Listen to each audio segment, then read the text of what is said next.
નરેન્દ્રભાઈના નેતૃત્વમાં અને ભૂપેન્દ્રભાઈના નેતૃત્વની અંદર ખેડૂત હંમેશા સુખી થાય એ હેતુથી દરેક યોજના બનાવતા હોય છે. એના જ ભાગરૂપે આજે થરાદ સીપુની લાઇનમાંથી જે 25 ગામ ડીસા તાલુકાના જે સિંચાઈથી વંચિત રહેતા હતા, જે સીપુ આધારિત ડેમ આધારિત જે હતા, પરંતુ વરસાદ ઓછો પડવાના કેચમેન્ટ એરિયામાં ઓછો પડવાના લીધે એ સિંચાઈ નથી થતી, એને નર્મદાથી કનેક્ટ કરી નર્મદા મૈયા આ વિસ્તારની અંદર આવે અને સિંચાઈ થાય એવા ઉમદા હેતુ સાથે જે યોજના મંજૂર કરી હતી એનું આજે લોકાર્પણ કર્યું છે.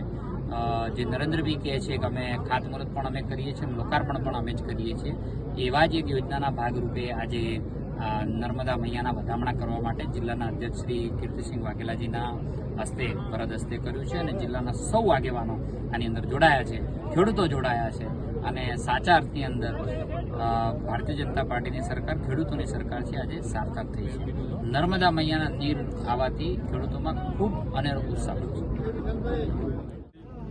શ્રી ભૂપેન્દ્રભાઈ પટેલ સાહેબની સરકારને હું અભિનંદન સાથે આભાર વ્યક્ત કરું છું. સાથે આ વિસ્તારના ધારાસભ્ય તરીકે શ્રી પ્રવીણભાઈ માળીના ત્યાગ પ્રયત્નોના કારણે આ વિસ્તારના ખેડૂતોને પાણી મળ્યું છે, એમને પણ અભિનંદન શુભકામનાઓ પાઠવું છું.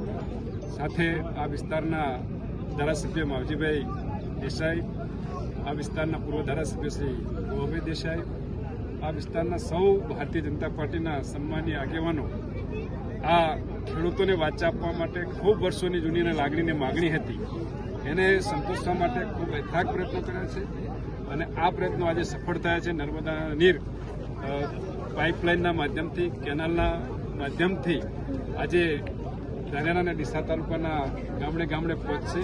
આ વિસ્તારના ખેડૂતોની સુખાકારી અને સમૃદ્ધિમાં વધારો થશે. એ બદલ પુનઃ રાજ્ય સરકારનો ખૂબ ખૂબ અભિનંદન સાથે આભાર વ્યક્ત કરું છું અને આ વિસ્તારના ખેડૂતોની સુખાકારી અને સમૃદ્ધિ વધે એ માટે આ ખેડૂત આગેવાન અથાગ પ્રયત્નો આજે સફળ થઈ રહ્યા છે. એ પ્રસંગે ખેડૂતોને પણ ખૂબ ખૂબ શુભકામનાઓ પાઠવું છું. ધન્યવાદ. ભારત માતા કી જય.